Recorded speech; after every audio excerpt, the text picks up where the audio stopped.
Angkat Dia hingga nyata pada yang hampir mati, pada orang yang dahaga air hidup diberi.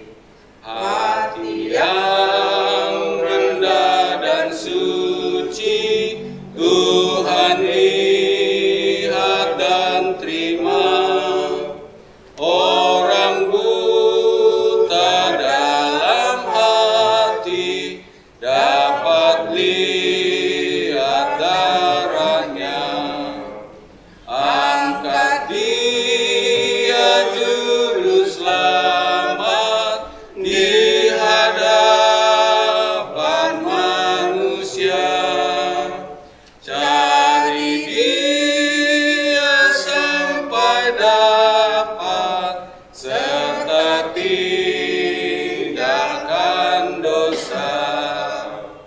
Angkat Dia dalam doa, pujikanlah namanya, masyurkan tebusan Yesus yang selamatkan dunia. Yang muda akan bersujud, yang tua akan berteluh. Sembah puji nama Yesus, Tuhan juru selamatmu. Angkat Dia juru selamat di hadapan manusia. Cari Dia sampai dapat, serta tinggalkan dosa.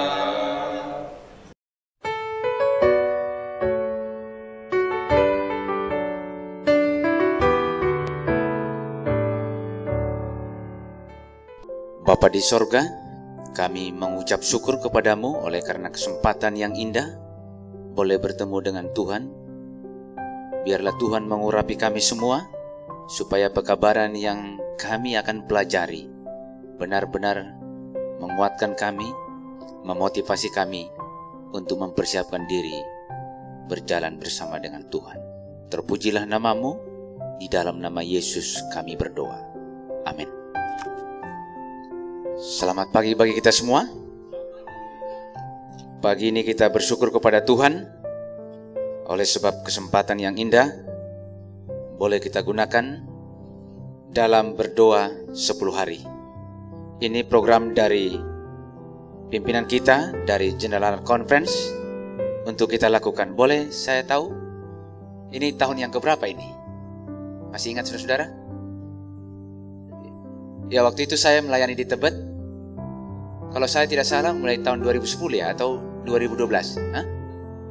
2006. 2006 sampai sekarang udah berapa tahun? 13 tahun. Memang Alkitab mencatat ada waktu 10 hari berdoa. Memang itulah yang dikutip oleh pimpinan kita dan kita ikuti semua. Dan pada pagi ini kita pelajaran yang diberikan oleh Pendeta Tulus, judul untuk saya bahas pada pagi ini adalah pelajaran yang ke-7. Artinya hari yang ke-7 kita berdoa baik di kantor maupun di gereja di mana kita berada. Judulnya adalah Kemuliaan Tuhan. Ini bagian yang ke-7. Kalau saudara pelajari kata mulia, artinya adalah suatu kedudukan, pangkat, martabat yang tertinggi dan terhormat. Jadi kalau Yesus dikatakan mulia, kemuliaan Tuhan, artinya kalau saya kasih kata, satu kata semua ini, kata mulia lengkap. Jadi saya kasih satu kata dari gambaran kedudukannya, pangkatnya, martabatnya, semua yang terhormat, saya kasih satu kata, lengkap. Yesus disebut dia mulia atau lengkap karena dialah orang yang tertinggi dalam kehidupannya, pelayanannya, kasihnya, kehormatannya, kesabarannya, semua ada sama Yesus. Dan itulah yang ditularkan oleh Yesus kepada para pengikutnya. Ayat yang diberikan kepada kita untuk kita renungkan adalah Matius pasal yang ke-25 ini, ayat yang ke-40. Aku berkata kepadamu, sesungguhnya segala sesuatu yang kamu lakukan untuk salah seorang dari saudaraku yang paling hina ini, kamu telah melakukannya untuk aku. Saudara-saudara, ketika saudara baca bahan 10 hari berdoa ini, sangat luar biasa sekali. Khususnya yang pelajaran yang ke-7 ini saya resapi, saya baca, saya nikmati. Dan saya merasa apa yang saya lakukan itu tidak ada apa-apanya. Dan dikasih ilustrasi di sini. Dan ketika saya baca kebahagiaan sejati, halaman 86 atau Step to Christ, dikatakan apa yang dianggap orang yang hanya mementingkan diri sebagai pekerjaan yang hina, melayani orang-orang yang hina adalah pekerjaan para malaikat yang tidak berdosa itu. Roh kasih pengorbanan diri Kristus adalah roh yang mengisi surga dan menjadi inti kebahagiaannya. Inilah roh yang akan dimiliki pengikut-pengikut Kristus. Inilah pekerjaan yang akan mereka laksanakan. Jadi roh yang mementingkan diri ini dianggap ini pekerjaan yang hina. Teristimewa melayani orang-orang yang terbelakang. Lalu dikasih ilustrasi seperti ini. Ada seorang guru yang sudah menikmati, dia puluhan tahun mengajar di comfort zone, yang zona nyaman. Semua enak dia rasakan. Tetapi ketika ada tugas baru, diperintahkan, diamanatkan, dimandatkan untuk dia sebagai mandatori untuk dilaksanakan. Mengajar orang-orang, kalau disebutkan paket A berarti untuk SD ya. Kalau paket B untuk SMP. Kalau paket C untuk SMA. Benar itu Pak Guru? Ya, kurang lebih seperti itu. Jadi ini kalau namanya paket, ini nggak normal kuliah sekolahnya ini. Dan mereka disebut ini orang-orang yang tunawisma, yang korban pelecehan, yang terlibat dalam geng, yang pecandu obat-obatan, yang terlibat dalam prostitusi. Inilah kelompok-kelompok mereka ini digabung menjadi satu, masuk dalam sekolah yang disebut paket C. Lalu guru ini mulai mengajar. Ketika dia mulai mengajar, dia lihatlah mulai di sana terjadi kekasaran, kata-kata yang tidak enak didengar, gambar-gambar yang terlintas di layar komputernya, dilihat itu. Wah, berarti saya ini sementara berada di tengah-tengah serigala. Lalu dia menghibur diri. Ketika dia lakukan itu, saya merasa mau keluar dari sini. Saya merasa seperti domba di antara serigala. Seperti murid-murid di laut yang bergelorak, yang berteriak, Tuhan selamatkan saya. Lalu ada kata-kata nasihat, kekuatan kepada dia. Apa inspirasi kepada dia? Yeremia pasal 1 ayat 8 dan 19. Yesus berjanji kepada Nabi Yeremia, jangan takut. Kalau kau berperang, kau tidak akan pernah menjadi kalah. Kau akan menjadi pemenang. Kata-kata inilah yang menghibur sang guru ini. Tetapi apa yang dia lakukan lebih lanjut? Ketika tsunami melanda Asia, dia mengkhotbahkan, dia menceritakan bahwa ini harus terjadi, pertanda kedatangan Yesus yang kedua kali tidak akan lama lagi. Lalu seorang muridnya mengatakan, Pak Guru, saya mau mempelajari ini. Ketika diyakinkan, disadarkan, dan mereka lebih tertarik lagi. Poin saya yang berikut adalah, pernahkah saudara ketika mengajar, ketika melawat, ketika meng-KKR, kepada orang-orang yang terbelakang ini. Satu kata, kaum marginal ini. Bagaimana di benak saudara? Karena Yesus mengatakan, kalau kamu layani orang-orang yang paling hina ini sama seperti kamu melayani saya. Saudara-saudara, dari pelajaran kita pada pagi ini, kalau saudara pelajari Matius pasal 25, ada perikopnya itu. Masih ingat saudara-saudara? Perikop daripada Matius 25 itu penghakiman yang terakhir. Ini kata-kata Yesus kepada murid-muridnya. Disampaikan dan murid-murid inilah yang akan menyampaikan itu kepada orang lain. Dan itu relevan hubungannya dengan kehidupan kita sekarang ini. Yesus mengajarkan Matius pasal 25 ayat 35. Mulai. Sebab ketika aku lapar, kamu memberi aku makan. Ketika aku haus, kamu memberi aku minum. Ketika aku seorang asing, kamu memberi aku tumpangan. Ketika aku telanjang, kamu memberi aku pakaian. Ketika aku sakit, kamu melawat aku. Ketika aku di dalam penjara, kamu mengunjungi aku. Maka orang-orang benar itu akan menjawab dia, katanya, Tuhan, bila manakah kami melihat engkau lapar dan kami memberi engkau makan, atau haus, kami memberi engkau minum? Pertanyaan ini, jawaban dari murid-murid ini seperti membuat tanda tanya. Loh, waktu Yesus lapar, waktu Yesus haus, waktu Yesus tidak ada pakaian, kira-kira kapan kami memberikan engkau minum, makan, dan pakaian? Sepertinya enggak pernah. Itulah dianalogikan pertanyaan dari murid ini. Sepertinya kami enggak pernah berikan kau makan, minum, pakaian, atau di penjara. Rupanya Yesus menganalogikan apa yang kamu lakukan, apa yang kamu berikan, apa yang kamu perhatikan kepada orang yang paling hina ini, sama seperti kamu memperlakukan itu kepada saya. Sudah sama itu. Rupanya murid-murid baru sadar.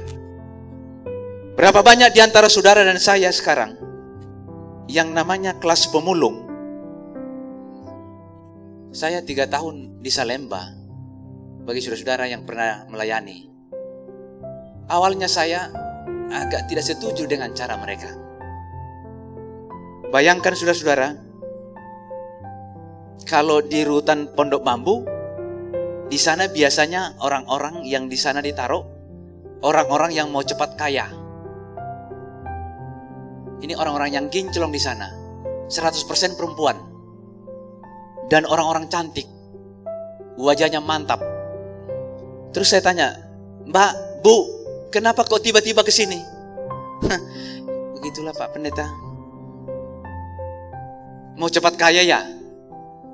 Pada umumnya narkoba menjual. Hanya 1/4 pemakai, pada umumnya pengedar. Hanya sedikit kriminal. Pada umumnya itu. Ada beberapa yang divonis harus mati.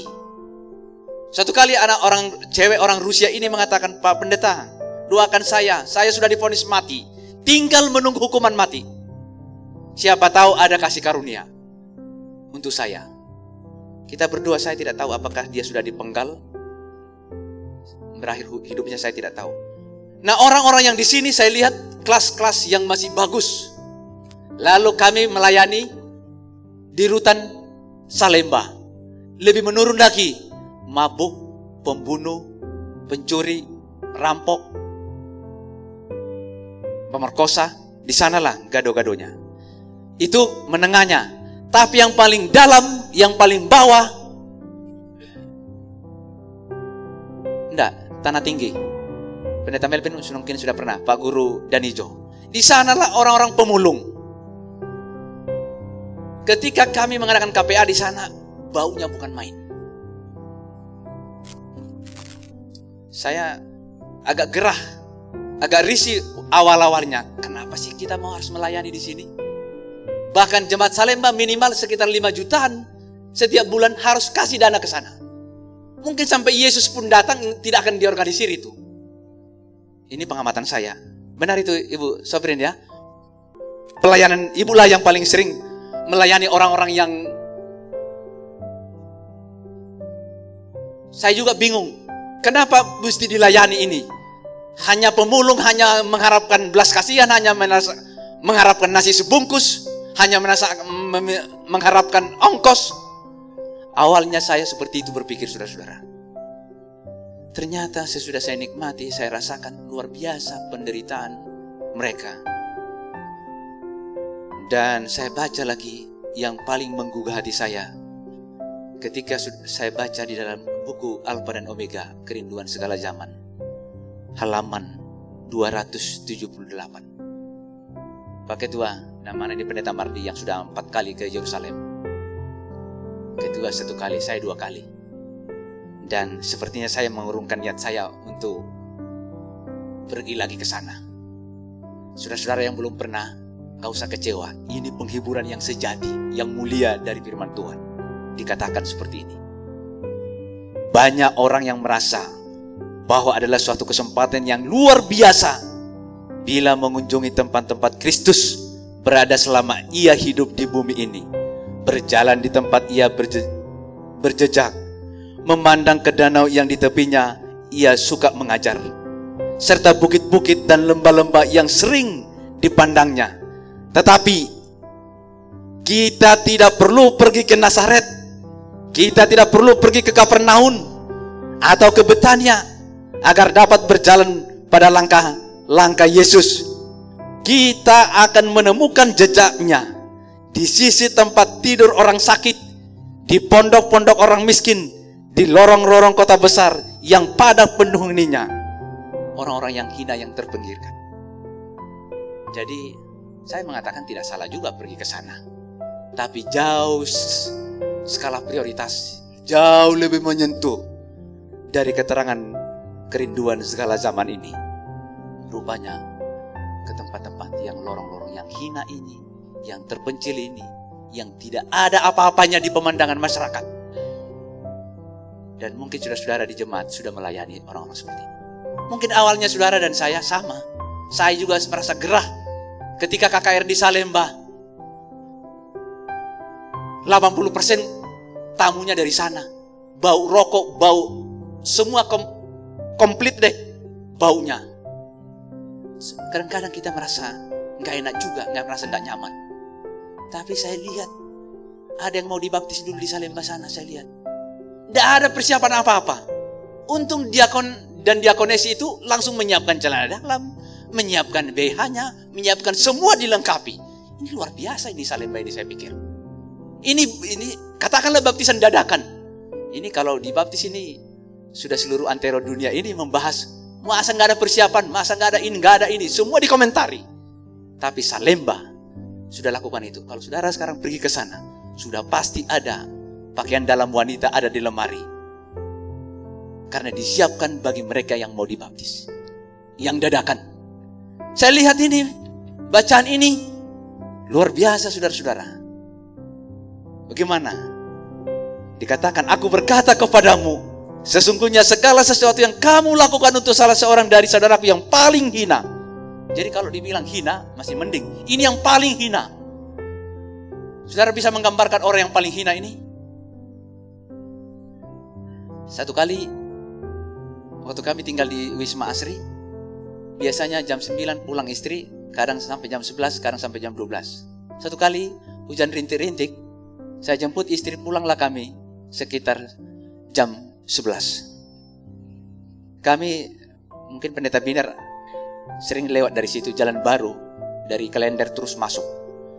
Di daerah situlah kami, jalan baru itu masuk, waktu itu baru 1 tahun dibuka itu. Pergilah kami pulang dengan istri. Saya hanya lari-lari 20 itu, motor itu, karena hujan. Dan saya pakai helm seperti gelap, jadi saya nggak bisa ngebut. Lari-lari 20 saya. Tiba-tiba ada ibu yang sudah tua, udah berumur sekitar 60 sampai 70 tahun. Dia maju mundur, maju, mundur, maju, mundur. Begitulah akhirnya saya tabrak dia dengan motor saya karena sudah saya juga sudah dia maju, dia nggak mau maju, nggak segan, dia mau mundur juga. Jadi begini dia. Akhirnya saya tabrak. Waktu saya tabrak langsung terkanvas dia ke aspal. Langsung berteriak, bakar! Berteriak itu yang duduk di warung-warung itu, bakar. Tapi ada seorang lagi bilang, oh, jangan. Sorry Pak, dia bilang begitu. Sorry Pak. Memang ibu ini bikin susah. Dia tiap hari sini bikin orang jadi banyak sudah jadi korban. Karena begitu. Maju mundur. Akhirnya, oke Pak, saya bertanggung jawab untuk ini. Lalu kami stop mobil angkot. Saya bilang, Pak, minta tolong bawa ibu ini ke rumah sakit. Saya bertanggung jawab untuk mengobati. Saya melihat ibu ini, rupanya uangnya di puro-puronya ini apa namanya? Sudah kusam kumal semua di uang 2.000, 5.000, 10.000. Pokoknya sudah lama dia taruh di, kan ada selendangnya itu untuk stakennya itu. Saya lihat dia udah tergeletak dia. Waduh, saya pikir bisa ini udah patah rusuknya ini atau gimana. Berangkat kami ke rumah sakit Jatinegara ini. Kebetulan istri kerja di sana, jadi langsung cepat dilayani. Masuk. Ketika dirawat, dia sudah nikmati rupanya perhatian dari dokter, perawat, makanan teratur, dimandiin dia. Mungkin dia sudah berbulan-bulan gak pernah mandi. Dimandiin lah dia karena saya tanya, gak tahu di mana keluarganya. Sudah 5 hari, dokter katakan sudah bisa pulang. Saya katakan, oke, ibu udah bisa pulang. Dia katakan, saya gak mau pulang. Saya gak mau pulang. Ketika dia bilang gak mau pulang, kenapa? Saya katakan, gak ada keluarga saya, gak tahu di mana. Dan saya tidak tahu mau pulang kemana. Saya lihat istri, bagaimana ini? Ada sekitar hampir 10 juta waktu itu biayanya. Karena 5 hari. Kemana ini kita bawa? Saya lihat istri saya, dia lihat juga saya. Waktu itu padat orang di rumah kami. Mau taruh di mana dia ini?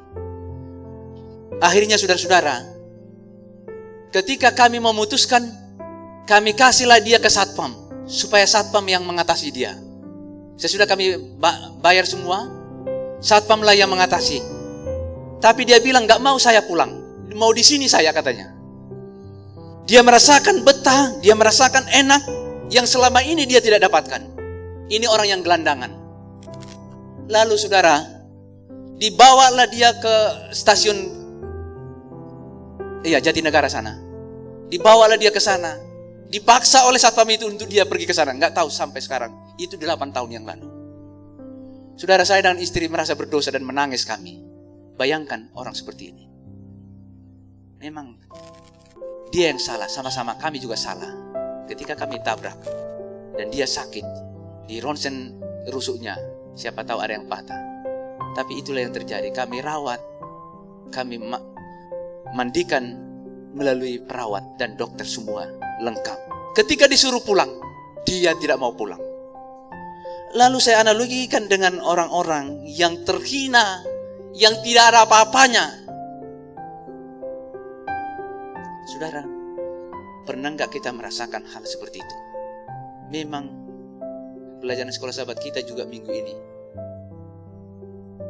Apapun yang kita lakukan, sehebat apapun, kalau nggak ada kasih, nol. Sudah berkhotbah kita, sudah melayani kita, sudah berkorban, bahkan menurunkan api dari sorga sekalipun, kalau tidak ada kasih, Yesus katakan kau nol. Dan kaki dia akan dicabut. Luar biasa. Saya merasa tidak ada apa-apanya yang saya lakukan. Tidak ada.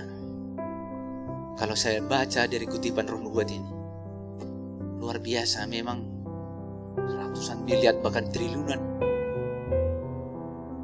membuang uang ke Yerusalem, naik umroh dan segala macam. Kalau itu keyakinan mereka. Rupanya Yesus kasih nasihat, tidak perlu ke sana. Tapi ketika saudara pergi ke tempat-tempat yang di lorong-lorong, yang pelosok-pelosok, yang tidak ada apa-apa mereka, bahkan di rumah sakit yang tidak ada pengharapan. Saya lihat 3 rumah sakit di Jakarta ini yang paling kotor, saya lihat di sana semua. Sekarang sudah mulai bersih. Coba saudara pergilah waktu Ibu Habiahan dibawa ke rumah sakit meninggal itu. Kami pergi ke Cipto, meraung-raung di sana orang di lorong-lorong di mana-mana banyak, nggak ada tempat untuk dibaringkan. Waduh, saya pikir kami ini para pendeta, bagus pakaiannya, harum lagi. Saya kadang-kadang merasa jijik melihat dan lewat di situ. Waduh Tuhan, gimana kehidupan kami ini? Tapi kini kami pengikut Yesus. Saya lihat juga di rumah sakit Budi Asi sana. Coba saudara pergi ke sana, baunya bukan main. Saya dengan melihat dokter dan perawat itu, memang saudara hebat sekali, sanggup untuk melayani seperti orang seperti ini. Berapa banyak di antara saudara-saudara yang bisa melayani orang-orang yang sudah bau, busuk dan segala macam, tapi harus dilayani. Kita di kantor ini, benar saudara, saya tidak menghakimi atau mengejas. Diri saya dulu saya tempatkan. Tidak ada apa-apanya yang saya lakukan. Jauh dari situ. Doa saya kepada Tuhan, biarlah Tuhan menolong saya untuk sanggup melaksanakan tugas yang mulia ini. Karena Matius pasal 25 ayat 40 ini benar-benar menegur menampar saudara dan saya. Inti dari pekabaran yang saya lihat di sini adalah seorang guru tadi merasa nyaman dia mengajar di tempat yang aman.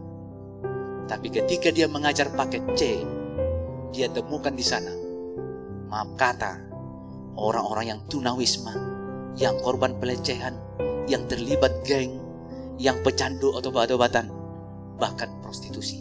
Orang-orang inilah yang masuk SMA paket C. Dan guru ini mengajar. Ketika dia ajar, dia bingung. Tuhan, apakah Tuhan membuat saya di tengah-tengah serigala? Saya tidak nyaman di sini. Saya mau kembali ke tempat saya yang semula. Tapi Tuhan memanggil dia untuk menjadi pelayan. Dan dia nikmati. Kalau saudara baca halaman 93 dan 94, banyak orang yang mau diajar menanti kedatangan Yesus.